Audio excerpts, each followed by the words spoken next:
একটি গরুর দুইটি চোখ, দুইটি কান, দুইটি নাক। একটি গরুর চারটি পা, চারটি গরুর একটি পা, একটি গরুর চারটি পা, চারটি গরুর একটি পা।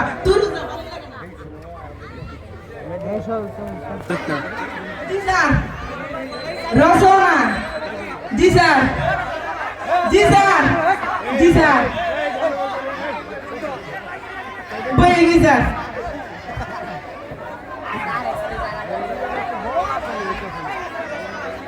গরুর রসনা স্যার, এদের যারা যারা আছে স্যার সবাইকে দেখো, অন্যরা কই?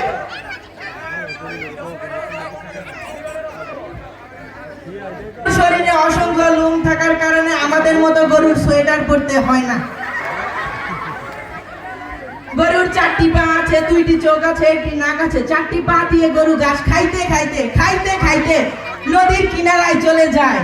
নদীর কিনারায় জায়গা গরু ঘাস খায়। তবে রাখাল ভাইদের সাবধান, নদীতে আছে একটি ভয়ঙ্কর প্রাণী যার নাম হচ্ছে কুমির। কুমিরের মাথায় আছে লম্বা একটা শিং, মুখে আছে একটা লাল জিহ্বা, চাপায় আছে অসংখ্য দাঁত যা দিয়ে গোশত চিবিয়ে চিবিয়ে খায়। পেছনে আছে বিশাল বড় লম্বা একটা লেজ যাতে আছে অসংখ্য কাঁটা। কাসকাটা কাসকাটা কাসকাটা। সব কানে কাটা চড়াই ফেলছ। এখানে কি রাখো দিকে আসতো স্যার? বস।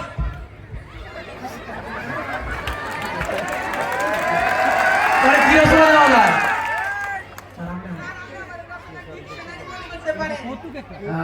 বিমানের রসনা দাও। স্যার এটা আমি কে রে, সবাই পারবো। বিমান এমন একটি জাহাজ, মানে উড়োজাহাজ, যা দিয়ে এক দেশের মানুষ আরেক দেশে অতি সহজে চলাচল করতে পারে।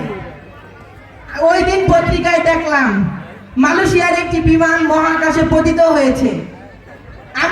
আমি নিশ্চিত ওটি মহাসাগরে পতিত হয়েছে।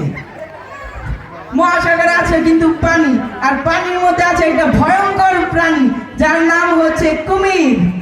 কুমিরের মাথায় আছে লম্বা একটি শিং, মুখে আছে লাল জিহ্বা, চাপায় আছে অসংখ্য দাঁত যা দিয়ে গোশত চিবিয়ে চিবিয়ে খায়। পেছনে আছে লম্বা একটা লেজ যাতে আছে অসংখ্য কাঁটা। কাসকাটা কাসকাটা কাসকাটা।